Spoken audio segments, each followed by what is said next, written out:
Earth 58163 started when Wanda Maximoff, aka the Scarlet Witch, had a nervous breakdown, rewrote history, and transformed the entire world into a utopia where mutants are the dominant species, humans are the oppressed minority, and almost everyone is given their true heart's desire.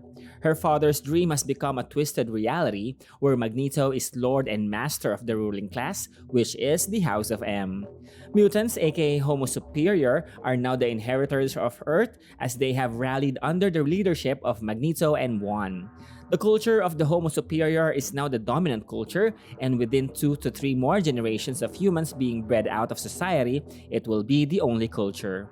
With the help of the reprogrammed Sentinels to keep humans in line, mutants live in a world free of fear for their safety. As mutants advance the world in ways humans never imagined, Magneto and his House of M seem poised to rule over a mutant utopia while humans are clinging to the margins. Welcome to Vita Comics, and to better understand what happened on this Earth, let's revisit and analyze the life and times of the various Marvel characters in the reality of the House of M. Of course, the first one on our list is Magneto. The powerful King Eric Magnus, aka Magneto, shared a comparable history to his Prime Universe counterpart at first. As a child, he and his parents were captured by the Nazis and were sent to Auschwitz in 1945. The camp was on the verge of being conquered by Soviet forces, and to spare them from being killed, Edie, his mother, hid herself and Eric in a pile of corpses. They were later discovered by the Soviets, but Edie died as she was handing her son over for protection. Distraught, his mutant powers activated and he ripped one of the giant ovens out. The young Eric then moved to Eastern Europe and fell in love with a woman named Magda, whom he married and had a daughter named Anya. After using his powers to scare his employer into paying him what he was owed, they burned down his house with his young daughter still inside. Magda returned from a visit to the supermarket to find Eric attacked by a mob of humans. He used his powers to knock down his aggressors, but an explosion happened and it killed his daughter. Eric killed the whole mob of humans, which made Magda realize that Eric was a mutant and was a mass murderer. Magda fled and Eric did not know that she was pregnant with twins. Meanwhile, across the globe, mutants have begun to appear and humans saw them as threats, so attacks against mutants became a consistent event. A year later, Eric had created a small united force of mutants who fought against their human oppressors. While in France, Eric met and fell in love with an American human named Susanna Dane, who fought with him for his cause. After Susanna revealed that she was pregnant with their child, Eric sent her away, fearing that her continued association with him could lead to her and the child's deaths. Soon, Bolivar Trask created the mutant hunting Sentinel robots. Mutants scattered and hid from the Sentinels. Now, using the name Magneto, Eric battled them in Egypt. Several of his compatriots died, and Magneto was then approached by the ancient mutant and celestial steward of evolution, Apocalypse, who proposed an alliance. Conflict soon arose between Magneto and Apocalypse when Magneto started to save humans against his own team. Apocalypse disapproved of Magneto's shows of mercy towards humanity, which Apocalypse considered unworthy. Magneto and Apocalypse fought, but Magneto won as he can disrupt the entire electromagnetic fields in Apocalypse's head. He then became the undisputed leader of the mutant resistance. After a televised Sentinel attack on their home base, Magneto declared war on humanity, vowing to bring the fight anywhere mutants were being oppressed. This declaration was aired on live TV and brought him to the attention of countless mutants around the world, among them the powerful telepath Charles Xavier.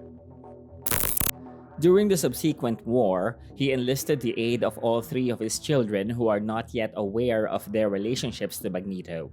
Years later, Magneto and his army liberated a mutant concentration camp in America, where his life was saved by Xavier, which became the start of a close friendship. Magneto's army had relocated to Asteroid M, a stronghold in space in orbit around Earth. Xavier argued against Magneto's insistence on war, but after examining the memories of a mutant refugee from Genosha, a nation where mutants were enslaved, Xavier agreed that there was no choice and that they had to liberate Genosha. Before, Genosha was the most technologically advanced society on the planet. due entirely to its mutate population. Mutates were an underclass of mutants reduced to living automata by the Genosian government. Magneto and his army went to Genosha. Magneto and his best friend Charles Xavier took over the island and freed the mutates. Here, they met and fought the Soviet super soldiers that consisted of Crimson Dynamo, Red Guardian, Black Widow, Titanium Man, Vanguard, Dark Star, and Ursa Major. They succeeded despite the great hardships of fighting these super soldiers. However, after a skirmish against the Crimson Dynamo, Xavier lost the use of his legs. Magneto then literally moved mountains in Genosha, solidifying his win.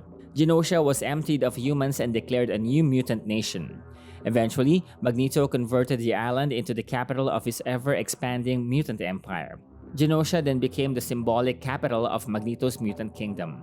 Genosha is currently the home of Magneto and his family as well as his royal guard, a brotherhood of mutants brought together by Magneto. Made up of many of the mutants who were closest to him during the Mutant-Human War, this group consists of Magneto's most trusted allies. They serve as bodyguards as well as emissaries for Magneto and his family around the world and will give their lives for him without a second thought. In their minds, he is their Lord and Savior. He delivered them from extinction and has earned their supreme loyalty. Magneto's new nation began pursuing diplomacy, creating ties with the Inhumans who vowed to come to Genosha's defense in the case of a human attack, with the Atlanteans who agreed to supply war materials and Atlantean technology, and Wakanda, who offered to supply Genosha with vibranium and to sign a non-aggression treaty with them, thus recognizing it as a sovereign nation.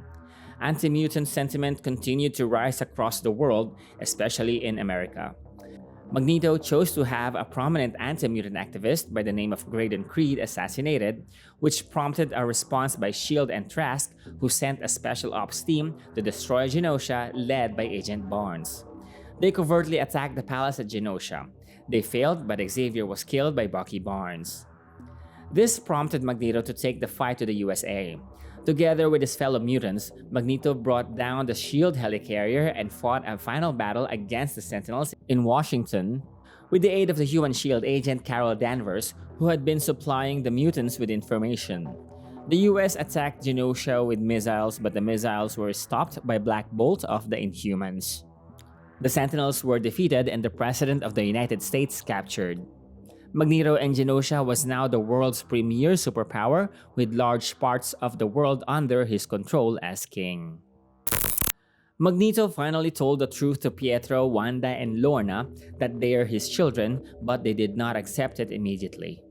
Eventually, Magneto then controlled S.H.I.E.L.D. and the Sentinels, and Genosha became the superpowered capital of the world for the next decades. However, freedom can also lead to ambitions. Plots to topple his regime have come from all sides, from the oppressed human resistance movement to the different monarchs of Africa, Latveria, and Atlantis, and to his very own son and heir, Pietro, who plots against his father together with the manipulative Atlantean ruler, Namor.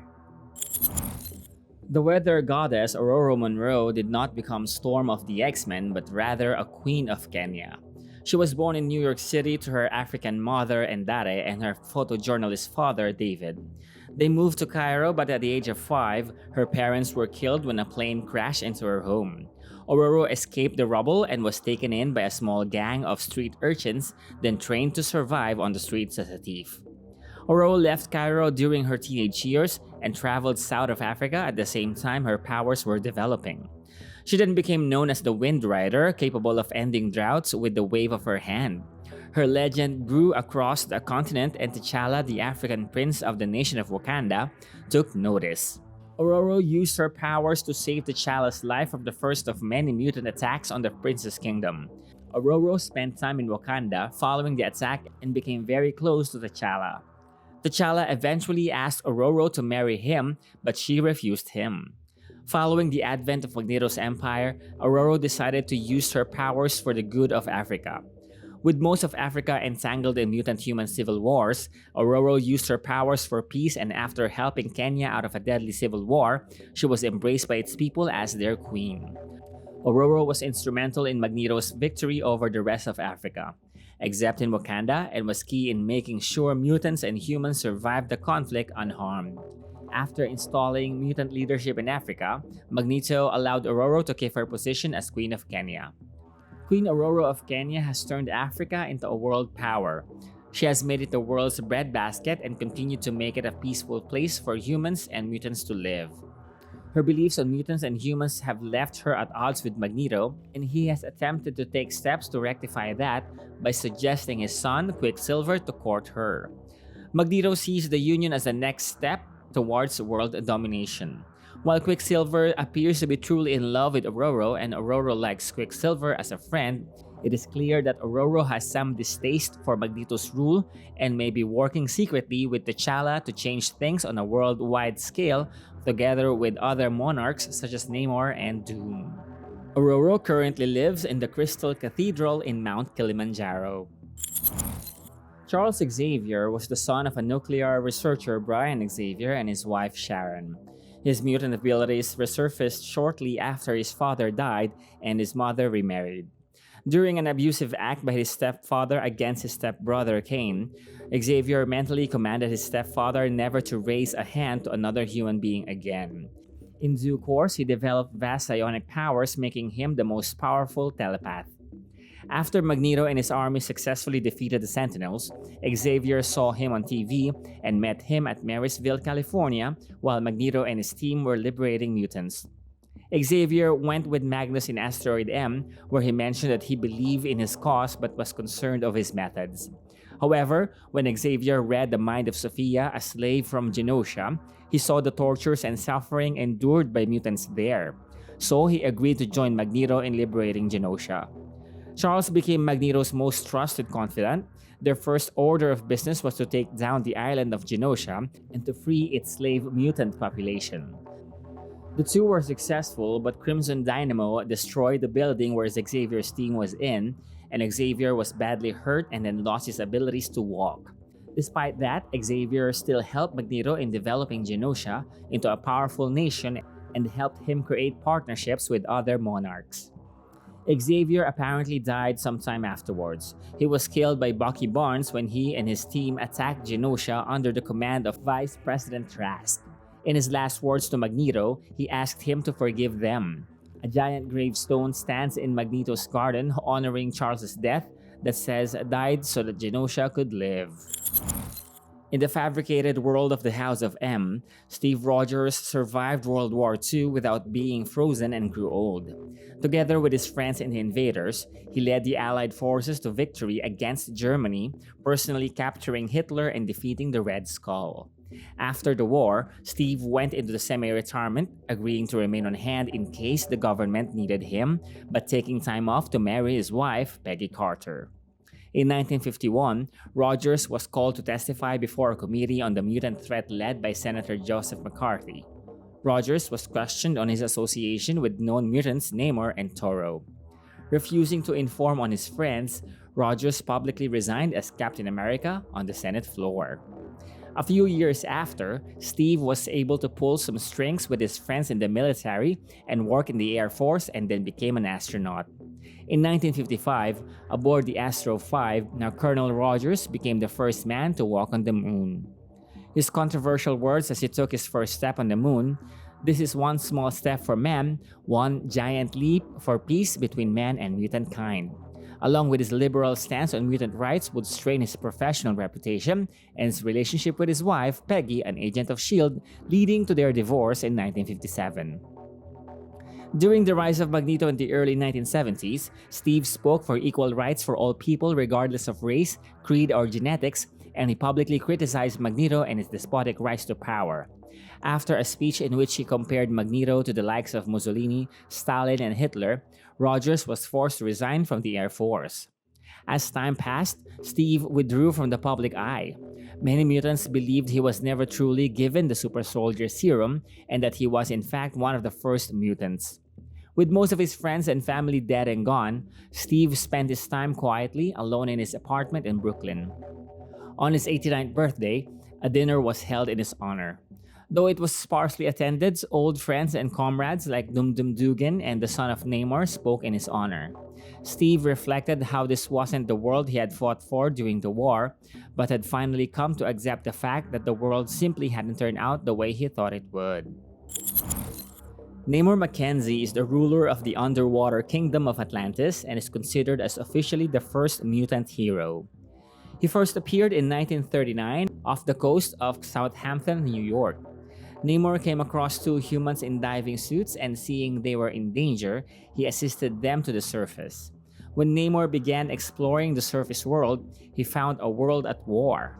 Namor joined the Allied super soldiers, the Invaders, together with Captain America and Bucky, and helped them defeat the Axis powers in Europe. His blows shook the very ground under the Axis leaders. Tired of war, Namor returned to his undersea kingdom and eventually became ruler. Busy beneath the sea, Namor had little contact with the surface. Later, he was approached by Magneto, ruler of the fledgling mutant nation of Genosha, who asked for an alliance in their struggle against humanity. Despite Magneto's pleas, Namor rejected his request, telling him that unless their conflict affected his kingdom, it was beneath his notice. Namor did, however, agree to give Genosha aid in the form of gold and superior Atlantean weaponry. Today, Namor occasionally returns to the surface world but seems to be discouraged by the current state of affairs.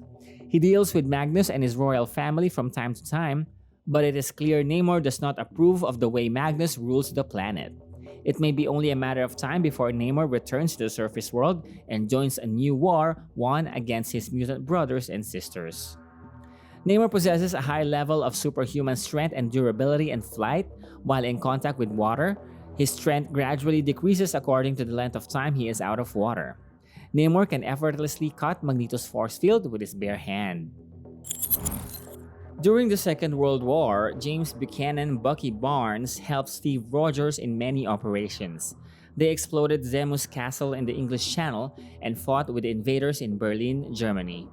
Bucky helped Captain America fight various Nazi enemies such as Baron Heinrich Zemo, Masterman Wilhelm Lohmer, Red Skull, and Adolf Hitler. He later became friends with Toro, Thomas Raymond, who was also a member of the Invaders and a mutant. However, in 1957, he met up with Steve in a bar where Steve has discovered that Bucky has developed a hatred for mutants that is coincidental to Bucky becoming an agent of S.H.I.E.L.D., a government paramilitary group that was at the time against mutants. When Magneto and Professor Xavier successfully conquered Genosha, Bucky became one of the government agents alongside with Mimic and Nuke sent to Genosha to kill Magneto and as many as his followers as possible. Nuke and Mimic served as a distraction while Agent Barnes sneaked into Magneto's headquarters while sporting Captain America's shield. Sabretooth fought to apprehend him along the way, but he was deemed too fast even for Sabretooth. Meanwhile, Nuke faced Magneto's mutant goons in the Citadel. Nuke was very skillful that they defeated all of them and made his way to Wanda's quarters. However, Wanda immediately disintegrated him. Outside, Mimic replicated Magneto's powers and used it against him along with other powers.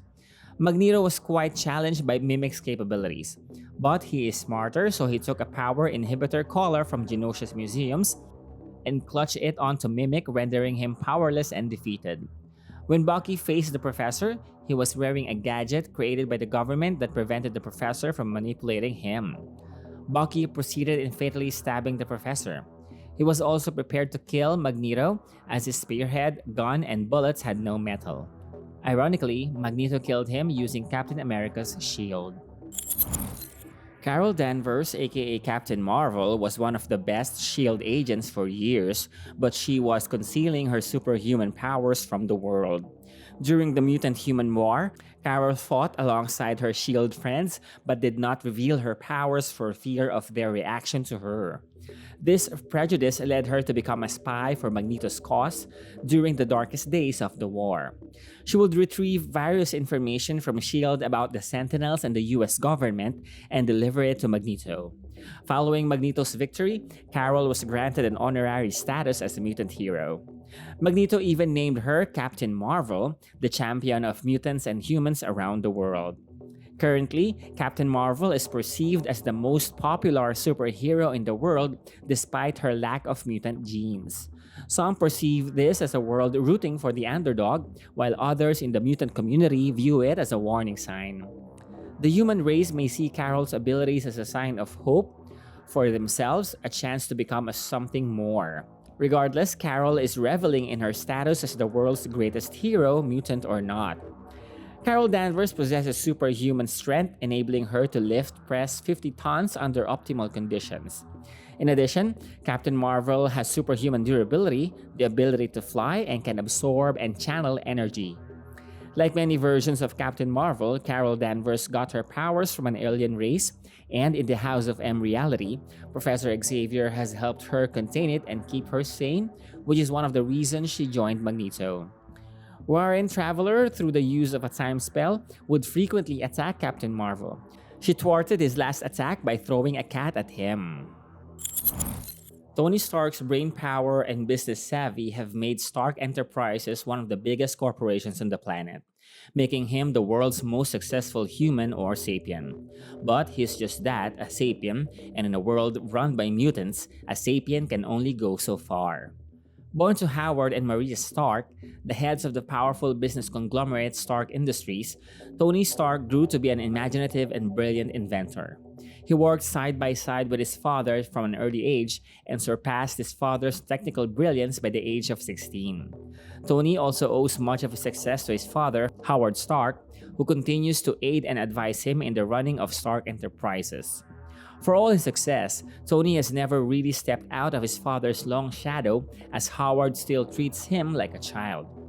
Stark Industries scored its biggest victory when it secured the Sentinel production contracts, pushing major competitor Jason Wingard out of business. This contract was the largest in the world and would ensure the existence of Stark Industries for years to come. Eric Magnus and Sebastian Shaw awarded Tony the contract under the condition that he would hire Hank McCoy and Forge as observers. In this reality, Hank McCoy did not become Beast of the X-Men and Forge did not become a member of X-Factor. Tony agreed and McCoy became a key contributor along with Dr. Pym on the Vision project. Stark had designed an armor suit that could possibly counter even the strongest mutants on the planet. In the years that followed, those suits were powered down to become part of a game called Robo Deathmatch, a television sport with giant robots fighting each other. Tony and his father were avid competitors and were two of the best in the sport, including Johnny Storm, also a tech genius but never became the Human Torch of the Fantastic Four in this reality.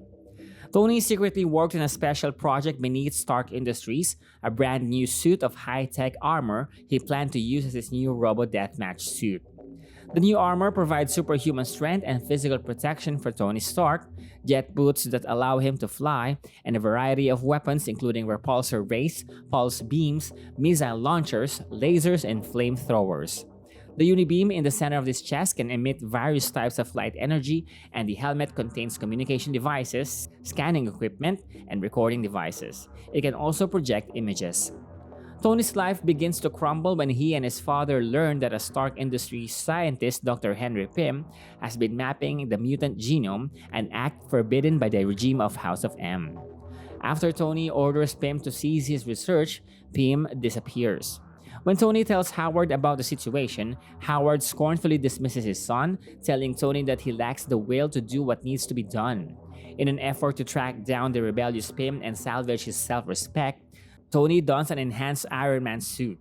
But while interrogating an underground cell of the Sapien Resistance, Tony is attacked by a group of Sentinels, one of which is controlled by the man who consistently proves himself Tony's better, his father.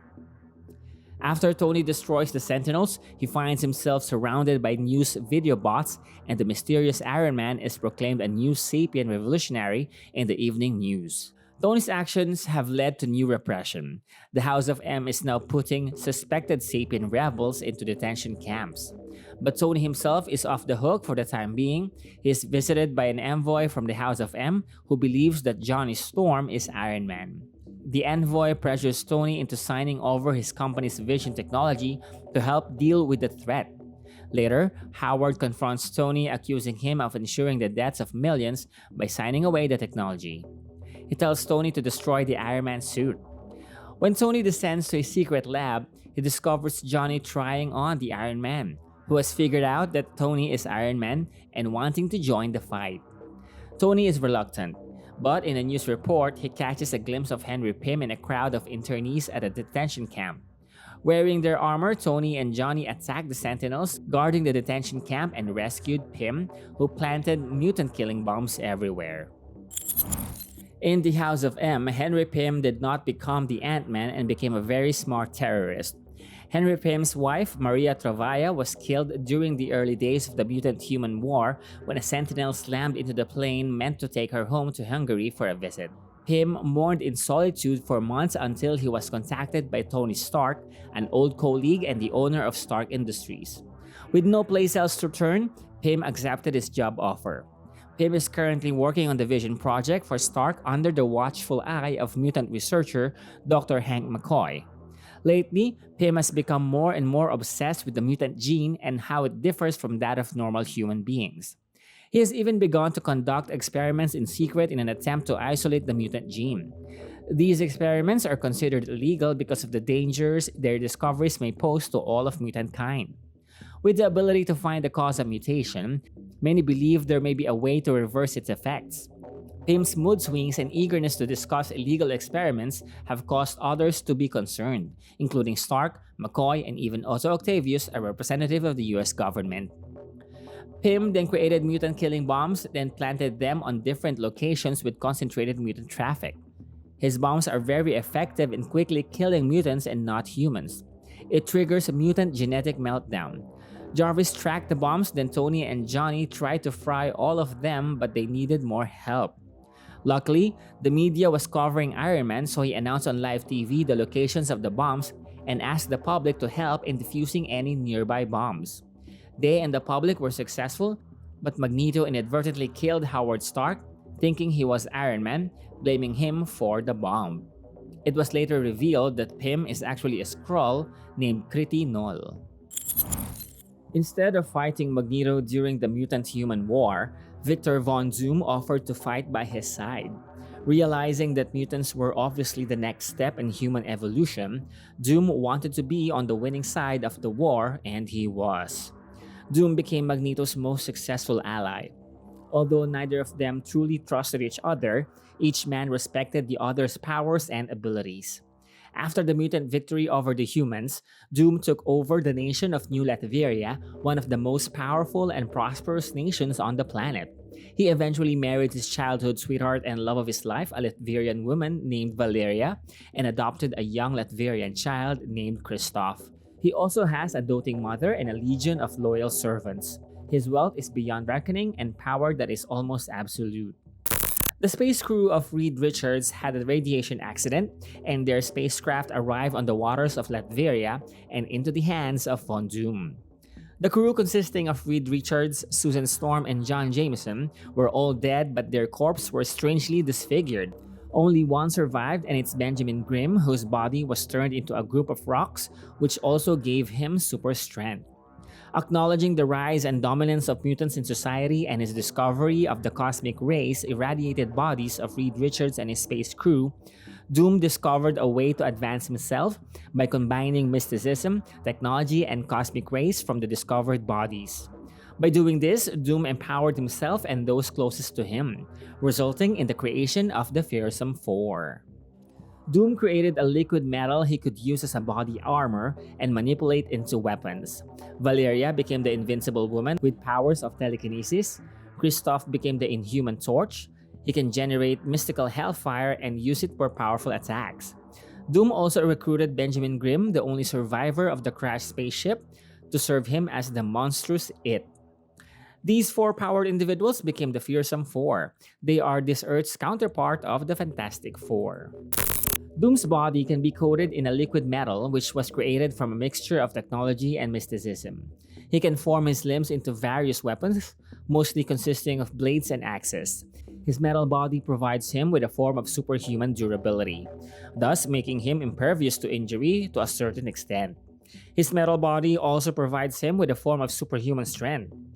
Doom can extend his limbs, allowing him to restrain opponents very efficiently by using his liquid metallic form to entangle them or to reach opponents at a distance. Doom's potential in the mystic arts comes from the Romani heritage of his mother. Nevertheless, Doom's most dangerous weapon is his genius-level intellect. Doom specializes in physics, robotics, cybernetics, genetics, weapons technology, biochemistry, and time travel.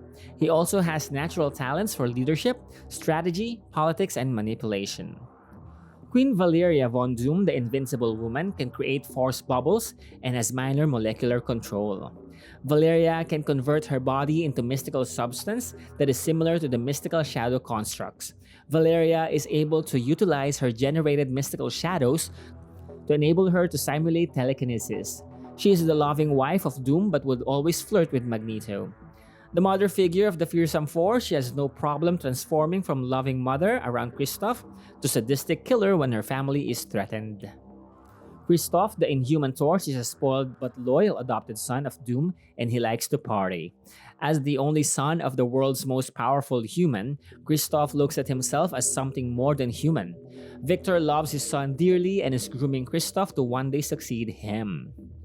With their newly acquired mystical-based powers, the Fearsome Four became a strike force used by Magneto to keep other superhumans in line.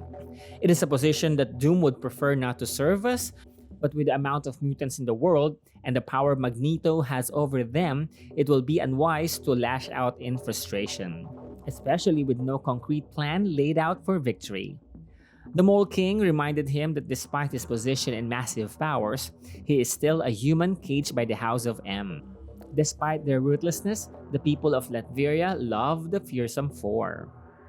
Following a failed assassination attempt by the assassin Sabretooth, the king of Wakanda, Black Panther, called forth a council of kings, consisting of himself, Dictator Doom of Latveria, Emperor Sunfire of Japan, Queen Storm of Kenya, and Prince Namor of Atlantis. Black Panther stated that the assassination attempt was a sign that Magneto was trying to conquer their respective kingdoms, and because of this, they should unite against him. Doom, however, interjected, stating that this was motivated solely by race and declined to join. Soon, using his extra-dimensional transporter, Doom discovered a world where his sorcery is impossibly strong and that electromagnetics are weak. The Fearsome Four killed its residents and conquered it with the plan of bringing Magneto and his family there to ambush, kill, and then take over the world. Doom lured Magneto and Quicksilver into the transporter and into the new world. The four immediately attacked Magneto and Quicksilver and left them there to die. Back on Earth, Doom was preparing to address the world of the death of Magneto, but the It connived with Lorna Dane and brought back Magneto and Quicksilver. Kristoff and Valeria were immediately killed and his mother was used against him to stop fighting. Magneto tortured him, then sent him back to Latveria as he still has plans for him. Despite his failed coup and the death of his wife and son, Doom attended the House of M party to keep up appearances. Following his fall from grace, Doom has accepted his role as a lapdog to Magneto and attended out of orders. On arrival, Doom poses with Magneto for pictures by the media. Ben Grimm, aka the It, is the main muscle of the Fearsome Four. Ben Grimm was the pilot in Reed Richards' voyage to space alongside Susan Storm and John Jameson. Like the others, Grimm was mutated, though he was the only survivor of the rocket's explosion. Ben was transformed into a rock-skinned creature with superhuman strength and a diminished intellect. He was taken in by Dr. Doom, who named him the It. The It became one of the Fearsome Four, though he was treated like an animal and was often the victim of Doom's frustrations. Tired of being mistreated, the It betrayed Doom and sided with Polaris after Doom tried to kill Magneto and Quicksilver. After Doom was defeated, the It ended up meeting Alicia Masters, who took him to the human resistance. Peter Benjamin Parker is rich and famous, and he lives in his Connecticut estate. His wife is Gwen, who is not dead, and their son is Richie.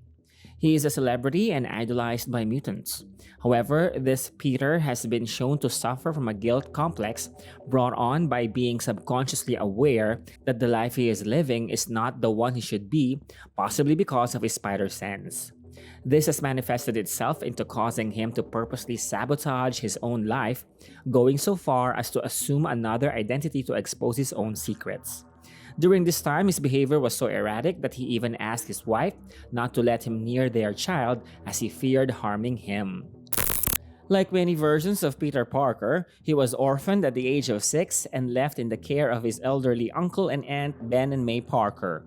After getting bitten and discovering his powers, he joined a wrestling match and started the name of Spiderman. The difference on this reality is when the owner of the wrestling arena was mugged, Peter tackled him instead of letting him escape. Because of that, Uncle Ben did not die and the wrestling arena made Spider-Man a prominent role in his wrestling league. The wrestling league was a huge success and Spider-Man became its star. As the money rolled in, he decided to reveal to his aunt and uncle the powers he had acquired from the spider bite. Initially, his aunt was alarmed by these powers, but Uncle Ben was thrilled. He was happy for his nephew and could see these amazing powers gave Peter self-confidence and a belief in himself he did not have before. At this point in time, the mutant-human war went into full swing. Peter, as the mysterious Spider-Man, was accused of being a mutant by the local press. Peter wanted to deny it, but Uncle Ben advised him to stay quiet. Ben believed if Peter could give hope to those children who were born different than normal humans, then he should. Uncle Ben's wisdom paid off in the end when the mutant-human war ended with mutants victorious. The most public and popular of mutants, Peter revealed his true identity and became an international superstar as a wrestler and an actor. He even starred in a movie with his high school human friend, Mary Jane Watson, a controversial move since normal humans rarely scored major lead actor roles. The movie ended up launching Mary Jane's career and established Peter as a can't-miss star. Soon, Peter took a break from public life. He married his high school sweetheart Gwen Stacy, and the two of them attended college together, earning doctorates. Peter returned to public life, and he and his Uncle Ben set up Spider-Man Inc., spreading out into many areas including science and charity work. Peter was surrounded by his family, including his young son Richard and close friends, having become the envy of the world and its most popular mutant. But lately, Peter had felt like something was wrong in his world, and he had begun to worry about his secret and what would happen if the world discovered he was not truly a mutant. He was right to be concerned, as they did find out when an embittered J. Jonah Jameson was given and revealed to the world a journal of Peter's, which Peter, in the guise of the Green Goblin, suffering from some mental instability caused by sensing the truth about his world, gifted to him as he wanted it to be used to release his secret and sabotage his life. When the truth about how Peter gained his powers was revealed, his entire life imploded. He came under public fire for misrepresenting himself as a mutant for years. A movie he starred in about his life was pulled from theaters. Stocks in his business began to tank. His family members were forced to seclude themselves in their estate, and Peter himself tried to hide for a time. A boy in Manhattan was seriously beaten by his schoolmates for wearing a Spider-Man t-shirt. The Rhino accidentally harmed Crusher Hogan when Peter sent him to see if he knew anything about the Green Goblin, and Rhino began to face public backlash himself, which led to him tearing up Times Square in a rage until Peter arrived and stopped him. Immediately after calming Rhino down, an angry mob chased Peter off, leading him to return to his family and apologize for lying to them for so long. Rhino was contacted by the Green Goblin, who offered him the chance to further ruin Peter. Rhino was enraged, though, as the revelations about Peter had cost him the best life he could ever hope for. When he arrived at their meeting place, he brought Ox, Vulture, and Electro with him. Working together, they managed to subdue and unmask the Goblin, just as Gwen walked in on them, revealing to all that he was actually Peter Parker. Peter tried to convince them he was posing as the Goblin to lure the real one, but they were unconvinced, leading him to bluff that he would harm his wife if they didn't let him go. A sentinel captured an image of Peter in the Goblin costume, and this information led to even further anti-human crackdowns, especially among those trying to pass as mutants. The Stacy Parker family tried to steal Peter's journal back from Jonah, who defended it with a remote-controlled Spider Slayer robot until Peter arrived and destroyed it to protect his family. Peter tried to take the journal back with him, but his father-in-law was able to keep hold of it, and the entire family read it and discovered that in the journal was not only the truth about Peter not being a mutant, but also the fact that he knew that this was not the way things were supposed to be, that he knew Gwen, Uncle Ben and Gwen's father should be dead. Meanwhile, Peter was trying to protect humans from the abuse they were suffering because of him, only to find those he was trying to protect turning against him for increasing the difficulties they face and trying to kill him in hopes of appeasing mutant police officers. Peter decided that the only way to get mutants to back off from the humans was to give them what they wanted, his death. With help from his Uncle Ben, he faked his suicide by hanging himself from a bridge and then went into hiding with his entire family and left Magneto a message that if he wanted him to stay dead, he would have to ease up on the humans. In Earth 58163, the heroes we know live very different lives, and so do the villains. Supervillains who are not mutants are also treated and discriminated like humans in this reality. Some of them are more powerful than most mutants, but if they use their powers, the society would immediately treat them as terrorists, and the House of M would send a genetic Gestapo to subdue them. Small-time crook Parker Robbins, aka the Hood, was granted supernatural powers by a cloak he took from a demon. Realizing Magneto's mutant law enforcement agencies were too powerful for any sapient criminal to face alone, he assembled a gang of the deadliest non-mutant supervillains he could find that consisted of Madame Mask, the Absorbing Man, Titania, the Wrecking Crew, Thunderball, Constrictor, the Sandman, Crossbones, Blizzard, and more. At first, their goal is simple: get rich and get away with it. Their first heist, raid on a factory that manufactures sapient hunting sentinel robots, was a resounding success. They escaped with millions in precious metals. But when the Hood realized their act of defiance against the House of M had made them folk heroes among sapiens, he saw an opportunity to pull off the scam of the century, and that is to build a movement for civil rights activism to defend the humans, and so he created the Sapien Rights League. However, this movement was just a front to distract S.H.I.E.L.D. from the thieving activities of Hood's villainous team. The rallies created by the movement created traffic that made the team successful with their jobs. Consequently, Hood and Madame Mask developed a love affair. Eventually, they caught the attention of S.H.I.E.L.D., Magneto's foremost intelligence organization. S.H.I.E.L.D. recognized that many of the members of the Sapien Rights League are law-abiding sapiens, but they feel that the League is also connected to Hood and the villains. S.H.I.E.L.D. Red Guard agents caught up with the villains. The Red Guard succeeded in disarming them, and the villains barely escaped. The Absorbing Man and Blizzard were taken as hostages by the Red Guard and tortured. Madam Web even tried to extract information from them telepathically. Nevertheless, the villains rescued them effectively but with much difficulty.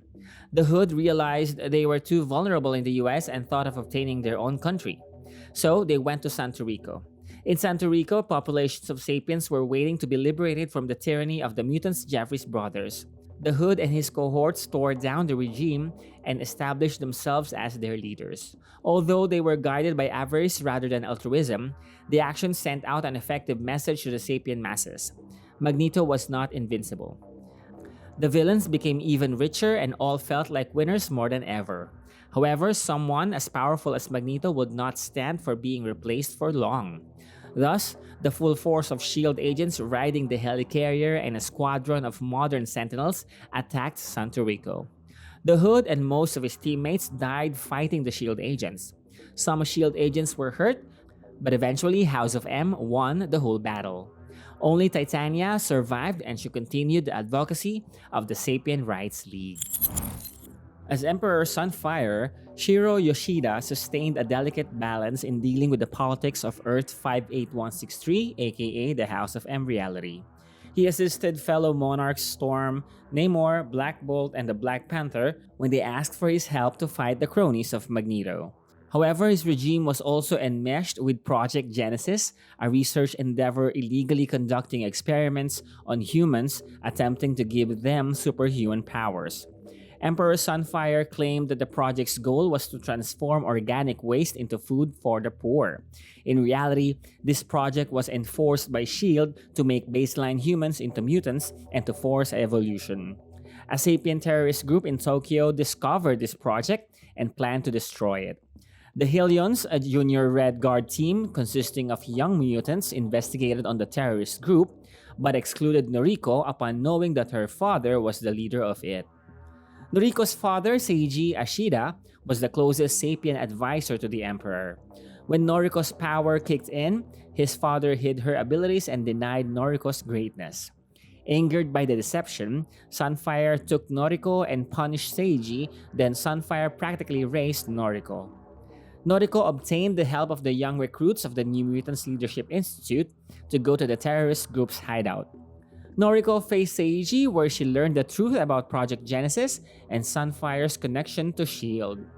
The Hellions came to fight the terrorists and the New Mutants, but Seiji brought them all to the location of Project Genesis, where they all found the truth. The New Mutants and Hellions then worked together to dismantle and shut down Project Genesis and free the test subjects. Sunfire was informed about this and attacked them. The Young Mutants joined forces to fight Sunfire, the Sentinels, and other S.H.I.E.L.D. senior agents. However, Noriko died in the process. Brian Braddock is a magnificent scholar engaged in graduate work in physics at Thames University, London. One summer, immediately after his parents had been killed in an explosion in their laboratory at Braddock Manor, Brian went to work as a student research assistant at the Dartmoor Research Center, a facility for secret nuclear research. Dartmoor was attacked by the psychotic villain known as the Reaver. Near death, the spirits of the god-wizard Merlin and Roma bombarded him with mystical energy. The patron spirits decreed that Braddock would be Britain's champion and gifted him with a mystic star scepter to enhance his fighting skills. Thus, Brian Braddock became Captain Britain. Keeping his true identity secret, Captain Britain started a career of combating menaces to his nation. As the mutant-human war escalated in America, Captain Britain made sure that British shores were free of conflict, but Brian had no ill will towards mutants. Both his sister and brother emerged to have mutant abilities, and he was unwavering in preaching acceptance of all species of man. The British government had other ideas, however, and entered the war. Captain Britain refused to take part and sustained to protect Britain from outside threats. When the mutant-human war calmed down, Britain was left relatively unscathed by outsiders. As the new ruler of the planet, Magneto, looking for a new ruler for the United Kingdom following his defeat of their armies, contacted Brian's family and asked that the oldest should take control of the United Kingdom. Because of the disappearance of Brian's older brother, James Braddock Jr., Magneto asked it to Psylocke, but she stepped down in Brian's favor as she preferred traveling and adventuring. Brian accepted, fearing who Magnus would choose if he did not. As king, Captain Britain ushered in a new age of peace and acceptance across his country. It was a new Avalon. Mutants, humans, superhumans, and even some mystical creatures were accepted there. To take the fairy tale even further, Brian eventually married the elemental mutant named Megan, and she ruled by his side as his queen. The United Kingdom was well into a new golden age, all thanks to its new king, Brian Braddock. Because of the Scarlet Witch's tampering of their reality, a trans-temporal tsunami of unimaginable force swept outward from the real Earth, Earth 616, shattering the walls between dimensions as it spread to the farthest reaches of cross-time. Roma and Saturnine has tasked Captain Britain to stop Chaos Wave. If this is not stopped, reality will devolve into nothingness. His brother, Jamie, appeared and said that he only has 48 hours to save all creation. Psylocke and Marvel Girl found themselves wrenched on the grounds of Braddock Manor, found Nocturne, and aided Captain Britain.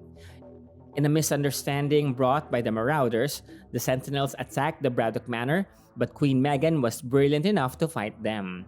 Roma sent members of the Captain Britain Corps from other realities to help. However, in the end, Queen Megan sacrificed herself to stop the Chaos Wave. T'Challa is heir to the centuries-old ruling dynasty of the African kingdom Wakanda and ritual leader of its Panther clan. Part of this ritual is the heart-shaped herb that enhances his senses and physical attributes. Before the start of the mutant-human war, T'Challa, king of the African nation of Wakanda, gave Genosha vibranium to help Magneto build his nation. During the early days of the mutant-human war, Wakanda did its best to remain neutral. However, due to Wakanda's congenial relations with the United States, some mutants took it upon themselves to make a statement by attacking the Wakandan royal family. During one such attempt, T'Challa was saved by a mutant girl named Ororo. The two fell in love and T'Challa asked for her hand in marriage, but she declined as she knew that T'Challa is a playboy. In time, the mutant-human war ended and Magneto was victorious. T'Challa, now king of Wakanda, was taught by his father to think 2 steps ahead of enemies and 3 steps ahead of friends. Seeing the world's mutant population as a potential threat to Wakanda, T'Challa invited Magnus to his country. They established a treaty, but it is one neither man truly believes in. As years passed, T'Challa started to detest Magneto's methods, so he started to oppose Magneto's domination and conquest. Because of that, Magneto then sent Sabretooth to Wakanda to kill T'Challa. Sabretooth definitely gave a surprising and good fight, but T'Challa still won, then cut off his head. After surviving an assassination attempt by Sabretooth and sending his head to Magneto, T'Challa called a council of kings and allied with other monarchs and told them to prepare for Magneto's next brutal attack. Magneto then requested for Apocalypse to attack Wakanda with the promise of conquest beyond Egypt. Apocalypse went to Wakanda with Iceman, Angel, and Nightcrawler as backups. Storm was the first to attack Apocalypse by short-circuiting his jet, then using a tornado to plunge it down onto the ocean. Namor forced open the jet and attacked Apocalypse, but Apocalypse was much stronger than him and even grew gills while underwater. Namor was then frozen by Iceman. Iceman tried to fight Storm, but he was immediately burned down by Sunfire. Nonetheless, Apocalypse still managed to arrive at the Panther's castle, but he was faced by Black Bolt and immediately and effortlessly killed and obliterated him into dust with just 1 syllable. The Council of Kings won that day against one of Magneto's most powerful emissary. As we already know, Bruce Banner has a secret side, a personality that hides behind his unassuming exterior. In times of stress and rage, he transforms into something more than human. He becomes a hulking monster capable of incredible mayhem and destruction, putting those close to him in the path of certain harm. After years of emotional turmoil and self-exile, he seeks to calm the fierce dichotomy of his life and repress his inner ferocity so that he may once again live not as a monster, but simply a man in the warm embrace of peace. Later, Bruce found himself in Australia under the care of Aboriginal people who had taken him in. At this time, Magneto has long won the mutant-human war and Australia is under the management of Governor Exodus, who was placed there by Magneto. For a time, Banner remained undisturbed until Exodus, wanting to decimate humans in Australia, decided to push further into the outback to catch human refugees, and Banner was caught in the battle between Exodus's forces and those of AIM, who were fighting to protect the refugees. Exodus was not interested in resolving matters peacefully, so, together with Pyro and the Vanisher, they made plans to attack the Hulk. What they didn't know was that the Hulk and the AIM army were already on their way to attack Sydney through a submarine covered by a whale being steered by Hulk. The Hulk swiftly terminated Exodus and Pyro. Hulk took control of the country with AIM's aid and he was treated as the last hope of humanity. Bruce managed the country, and because of the many people fleeing to Australia, he faced problems first about housing. Magneto once again visited Banner and made promises of leaving the original Australians and Hulk alone if he returned the rest of the country to mutant rule, with those previously in charge having already been punished. Bruce replied he liked being in charge and that Magneto should stay out of his way or Hulk would make the world over into one where mutants weren't in charge.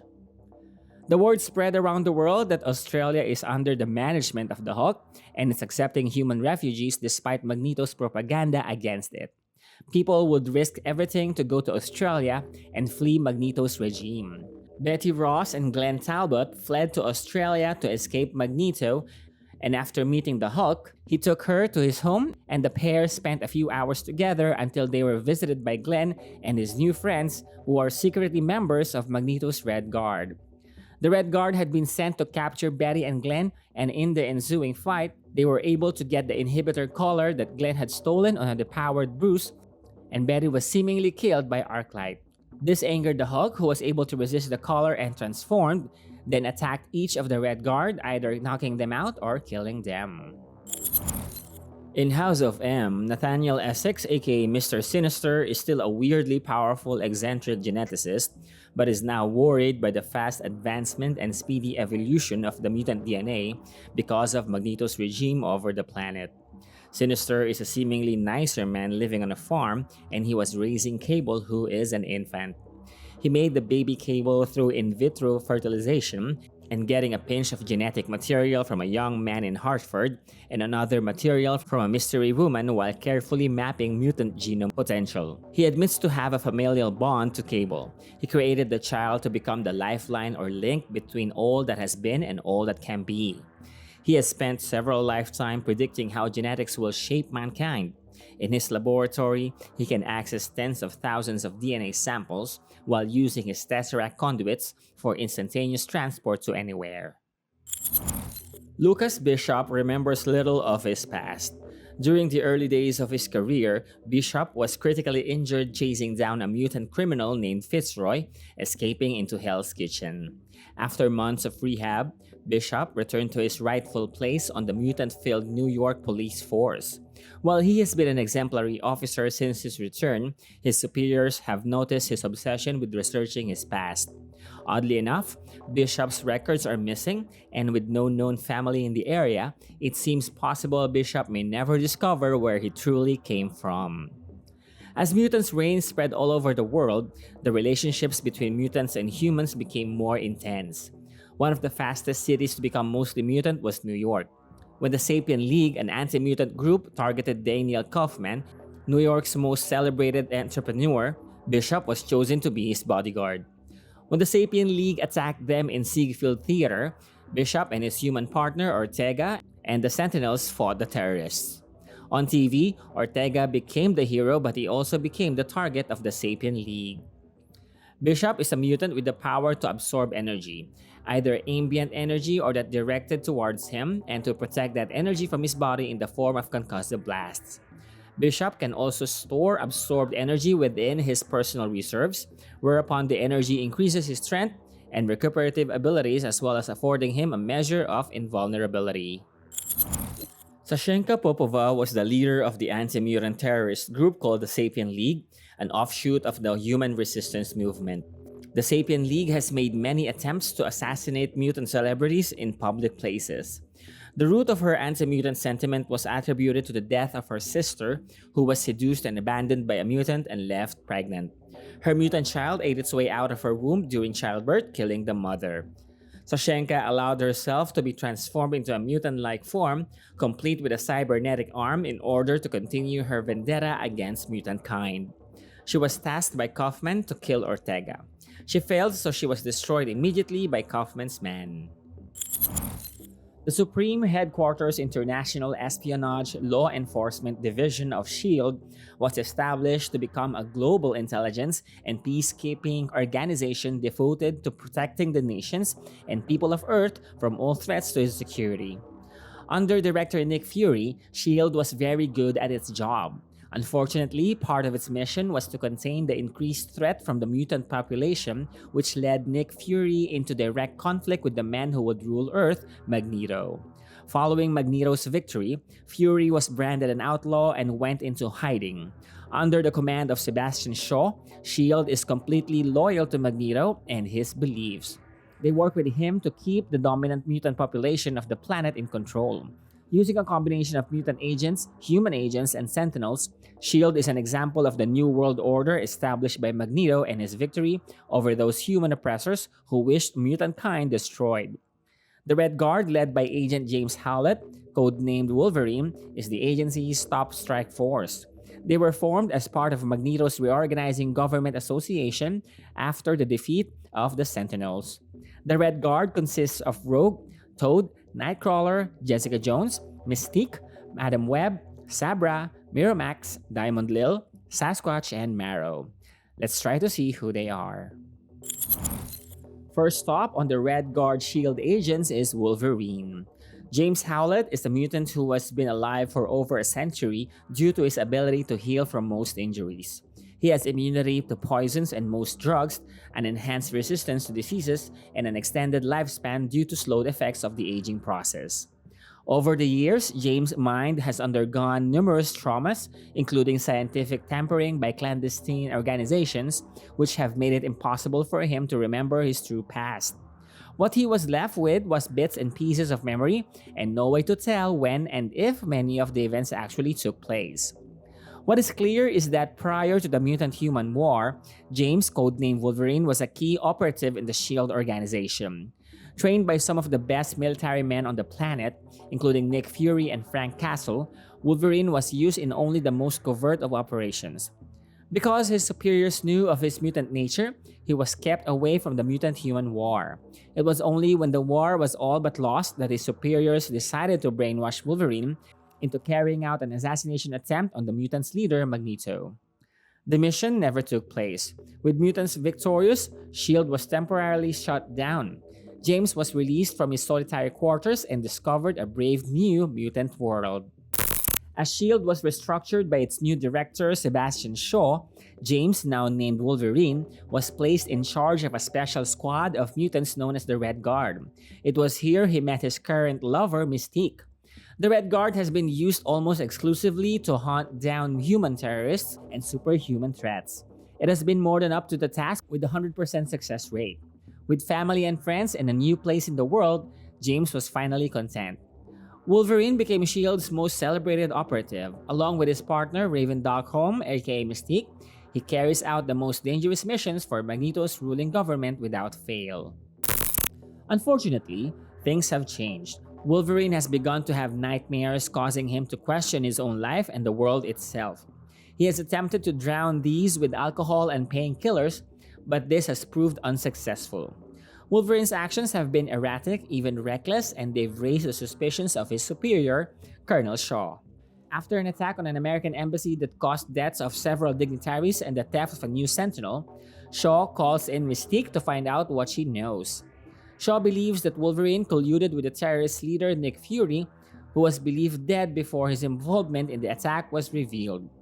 Mystique contemplated on the chilling possibility that Wolverine has betrayed the mutant race to join Fury's campaign of revenge. She plunders his memory for evidence that would exonerate her lover or condemn him. Then there's Mystique. Raven Darkholme, aka Mystique, had come a long way since the House of M came into power. During her youth, Mystique used her shape-changing abilities to move from place to place and get what she wanted. It was not until the triumph of Magneto that she saw the possibilities. During this time, she was recruited by Sebastian Shaw to become a part of S.H.I.E.L.D. because of her shape-shifting abilities and outstanding skills in martial arts. Mystique had recently begun a relationship with her commanding officer, Wolverine. He underwent some emotional trauma of late, and Mystique was uncertain how to deal with this. Knowing that Wolverine missed being the outcast and fighting wars, Mystique devised a situation so Wolverine find himself again. Colonel Shaw found out that Mystique impersonated Nick Fury, Wolverine's old trainer, then orchestrated an attack on the Mexican embassy, the kidnapping of Paolo D'Onofrio, Assistant Press Secretary of the House of M, the dismantling of the Sentinel, and of course the explosion at the steel mill, all for Wolverine to relive his days of war. Nevertheless, Shaw freed her and tasked her to find Wolverine back. Anna Marie Darkholme's parents died in the early days of the Human-Mutant War. Rogue was placed in a human orphanage until it was discovered she was actually a mutant. She can absorb the memories, knowledge, talents, personality, physical abilities, whether superhuman or not, and powers of another human being or members of some sentient alien race through physical contact of her skin with the skin of the other person. Upon discovering her mutant abilities, the government sent two S.H.I.E.L.D. agents, Mystique and Madame Web, S.H.I.E.L.D.'s resident telepath, to the orphanage. They were able to convince the girl to come with them to S.H.I.E.L.D. and to train as an agent. With her unique mutant abilities, it was obvious to S.H.I.E.L.D. director Sebastian Shaw that Rogue would be a perfect agent. During her training, Rogue was adopted by Mystique and the two have a very strong bond. Rogue has become a superb agent, joining her adoptive mother and brother, Nightcrawler, as members of Wolverine's elite squad of S.H.I.E.L.D. agents, the Red Guard. The foremost teleporter, Kurt Darkholme, was born in Germany during the height of mutant-human animosity. With his evident blue appearance, his mother, Mystique, was forced to make a choice: abandon the child or hide him. Mystique chose to go into hiding and staying with her son. With the rise of Magneto and his mutant family, Mystique and Kurt emerged from hiding into a new world, one in which mutants were embraced. Seeing new opportunities in this mutant-run world, Mystique traveled to America with Kurt and was recruited by Sebastian Shaw into S.H.I.E.L.D. Kurt grew to adulthood as part of S.H.I.E.L.D. and has trained since his early teens to be an agent by his mother's side. He regards her and his adopted sister Rogue as the most important people in his life. Kurt was an integral member of Wolverine's special squad of mutants, the Red Guard. Since Wolverine and his mother have become romantically involved, Kurt had grown a bit distant. He did not believe Wolverine was good enough for his mother, and the two rarely saw eye to eye on anything. Led by Luke Cage, the Human Resistance Movement has only recently made the transition from underworld criminal organization to freedom fighters. This group's original goal was to control Hell's Kitchen, and it has succeeded. Now, realizing humankind is fighting over the crumbs of their crumbling world, Luke Cage has created a new mission for himself and his gang to strike back against the mutants and re-establish humans in this world. With humans on the edge of extinction, it appears as if this is going to be an impossible task, but Cage and his resistance movement seem fit to do the task and started calling themselves the Avengers. Whether they can truly make a difference in a world with as much mutant firepower as this one is doubtful. Luke Cage is joined by Hawkeye, Supreme Marksman, Black Cat, Incredible Luck Powers, Cloak, Teleporter and Dark Force Control, Iron Fist, Super Martial Artist, Misty Knight, Weapons Expert, Tigra, cat-looking but non-mutant lover of Luke, Layla Miller, Young Psychic, White Tiger, Mystical Martial Artist, and the Sons of the Tiger, Bob, Abe, Lynn, and Lotus. Finally, let's talk about the royal children and grandchildren of Magneto. Pietro Magnus was born at Vundagor in Transia, Europe to Magneto and Magda. Their mother left Magneto after discovering that Magneto is a mutant and had killed the townspeople. Pietro and his sister Wanda first saw Magneto from TV on the first time he declared war. At first, he didn't know that his father was Magneto, yet he and Wanda still joined Magneto's cause. He helped in freeing the Genosian prisoners, and during the most desperate days of the mutant-human war, with S.H.I.E.L.D. intercepting all of Magneto's communications, Pietro was used to coordinate attacks and risk his life time and again to deliver crucial information to mutant operatives around the world. Following Magneto's final victory, Quicksilver was invited to a victory dinner in the capital city of Genosha along with his human sister Wanda and Polaris. It was on this day Magnus revealed he was truly their father and invited them to join him in running the world. They first became angry except for Wanda, but accepted it later, and so the House of M was formed. Recently, Magnus had urged his son to woo Ororo, the mutant queen of Kenya. Pietro truly cared for her, but his attempts have been unfruitful up to this point as Ororo does not agree with Magneto's method. He remained completely devoted to his father despite Magnus's frequently cold attitude towards him. Later, Prince Pietro has been making meetings at Atlantis to meet with Namor. Apparently, he is in collusion with the Submariner to take over the surface world and dethrone Magneto. With their plan, Namor and Quicksilver sent a huge tidal wave that engulfed the entire castle. Since the human rebels were also attacking Magneto, they successfully took Magneto's powers. Thinking Magneto has lost, King Namor installs Pietro as the new king of Genosha, and an announcement has been made. When Wanda hears this, she moves to attack the castle but is intercepted by S.H.I.E.L.D., and she dismantled a helicarrier and several sentinels before Pietro faces her directly and told her how unstable their father was and how he needs her to rule by his side. She then accepts. Soon, the human rebels saw how Pietro is even worse than Magnus in his tyrannical mistreatment of humans, and when Death Locket comes to rescue them, they enlist Magnus and Polaris into helping them to depose King Pietro. Thus, Magneto worked with the Human Resistance Movement to fight the army of Pietro. Namor tried to attack Magneto and Lorna, but Wiccan restored Magneto's powers. Of course, Magneto won in the end and killed Namor. Magneto still forgave Pietro for everything, but Lorna was not as merciful.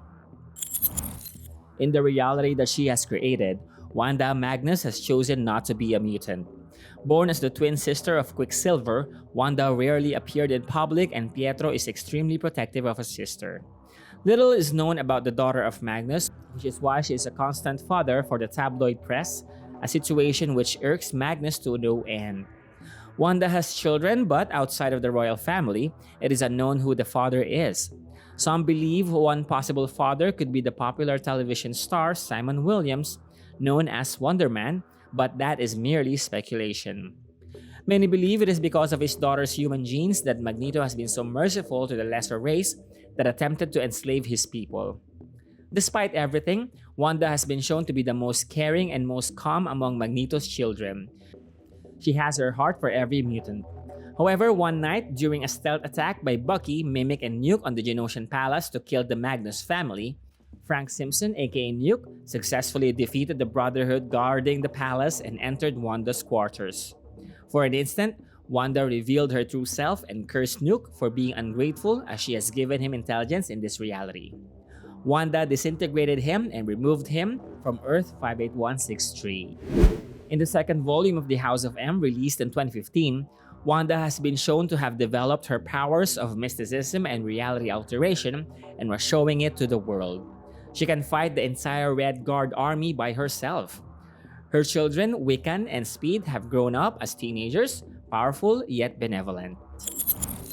If there was someone who stood as the second in command of Magneto in terms of power, that would be Lorna Magnus, aka Polaris. Lorna Dane was an orphan when the Human-Mutant War began. She witnessed Magneto's first battle with the Sentinels on television like the rest of the world. But for Lorna, the event was a little different. Around this same time, her mutant abilities began to develop. With no place else to turn and Sentinels hunting for mutants all over the world, Lorna followed the lead of the only mutant she had ever seen. As Polaris, she lashed out at the Sentinels in the sky and became a leader of mutant teens in her area. Eventually, Magneto recruited Lorna and her small team of mutants to join his rebellion. She was a valuable ally, and Magneto would eventually reveal she was actually his daughter. She was angry at first for leaving her mother, but soon accepted it and loved her father. Currently, Lorna resides in the House of M on Genosha with the rest of her family. She is completely devoted to Magnus and his dream, and is a perfect daughter. She helped the family terminate the Fearsome Four by retrieving Magneto and Pietro from Doom's entrapment. Polaris has inherited Magneto's magnetic powers and strategic intelligence, and also his temper. In the second volume of House of M, Lorna tried to warn Magneto of the strange recent actions of Pietro about the Atlantis trade negotiations. She even found the attack of the zombie cyborgs to be too easy. She was right, as the zombie attack was just preamble from the human resistance movement. To make the situation worse, this was also the same time Namor and Pietro chose to flood the castle. Somehow, Magneto lost his powers. Lorna made a hole in the wall that allows the water to rush out, permitting everyone to breathe again. She renders the rebels unconscious and brings them out of the castle to the streets of Genosha. When Pietro became king, Polaris, Magneto, Wiccan, and Speed worked with the human resistance to battle Namor and Pietro in fighting the Red Guards and the Sentinels. The children of Wanda, Billy Magnus aka Wiccan and Tommy Magnus aka Speed, have become teenagers and have developed their powers to be similar to that of the Scarlet Witch and Quicksilver's. They have grown affectionate of humans and are fighting for human rights. They even caused havoc that got the attention of Wolverine, and his SHIELD team showed up. They almost got in trouble until their mother arrived, fought the Red Guards, and grabbed them. Other Marvel personalities who had different lives in the House of M reality are Colossus, who became a normal self-sustaining farmer in Russia, Dr. Stephen Strange, who became a psychologist instead of a sorcerer supreme, Cyclops and Emma Frost, who are happily married, Shadowcat Kitty Pryde is a teacher at a local school in Cincinnati, Ohio, Daredevil Matt Murdock and She-Hulk Jennifer Walters are successful lawyers in Hell's Kitchen but have not practiced crime fighting. Dr. Octopus, Dr. Otto Octavius, is a high-ranking member of the President's new bioethics who is developing to create equivalent mutant embryonic stem cells without destroying mutant embryos. Lord Kevin Reginald Plunder went to prison for speaking out against the government of Pangea. He would soon obtain political asylum in the United States. Dazzler Alison Blair is a famous talk show host. Her show was picked up for 3 years for a $50 million per day. Leaders of Sapien gangs Rafael Vega for Wolfpack and Shang-Chi for the Dragon were arrested for organized crime charges. Hank McCoy, aka Beast, is a prize-winning geneticist. The Mole King, ruler of Subterranea, invaded by Magneto and Doom to obtain their vast repositories of uranium and vibranium. Archangel Warren Worthington III is involved in a sex scandal. Nick Fury was a colonel in the United States Army and later became the head of S.H.I.E.L.D. Interstellar teleporter Layla Cheney, who owns a teleporting travel agency called Layla Cheney's Star Tours. Gambit has remained a thief and was caught by Captain Marvel and the police. Blob, a loyal member of the Brotherhood. Gateway, Magneto's teleporter. And Moira McTaggart, a Nobel Prize-winning geneticist who tried to reverse the mutation of her son but ended up becoming an enemy of Magneto. We also saw an Omega Sentinel by the name of Karima Shapandar. Since the House of M reality is granting the purest wishes of many mutants and humans, Wolverine's wish was granted, and that is to remember all of the events in his life. Because of that, he was able to remember most of his original life and was very sure that he is in a fake reality. Wolverine was then kidnapped by the Human Resistance Movement who wanted to extract S.H.I.E.L.D. information from him. However, they were surprised as the story of Wolverine about a real Earth is validated by the young psychic by the name of Layla Miller. Wolverine convinced everyone to go to the home of Emma Frost and Cyclops, who were also awakened and shocked by the memories of Layla Miller and Wolverine. Emma Frost then declared that they will find Magneto and his family and kill them for causing them. Soon they have awakened many heroes and had their eyes open about the fake reality of the House of M. Emma explains to the assembled heroes their theory that Magneto used his daughter, Wanda, to create this world and used Xavier to discover and grant their deepest desires so they'd feel comfortable. They also awakened the rest of the Red Guards. The heroes attacked the House of M in Genosha and soon found out that the death of Charles Xavier was also fake. The battle between the awakened heroes and the House of M continues. Above all the chaos, Doctor Strange's astral form noticed a pink light coming from one of the towers. Phasing through it, he finds Wanda playing with her twin boys. Doctor Strange discovered that it was Quicksilver who convinced Wanda to use her powers and Xavier's to create a better world where everyone, including their friends, can have their greatest desires. Strange relayed this information to Emma, but before he could ask Wanda about Xavier's whereabouts, an arrow stabs her in the back. Meanwhile, in the Xavier Memorial Garden, Magneto was also accidentally awakened by Layla. Discovering the truth, Magneto viciously attacked Quicksilver, demanding to know what he has done. Wanda appeared and revived her brother. She then lashed out at her father, declaring that they, mutants, are not gods or rulers, but freaks, and he chose world conquest over his own children. She then said 3 words, "No more mutants." In a blinding flash, the House of M world disappeared into nothing. So, what do you think of the House of M reality? Do you think this saga should have its own animated movie or live action film?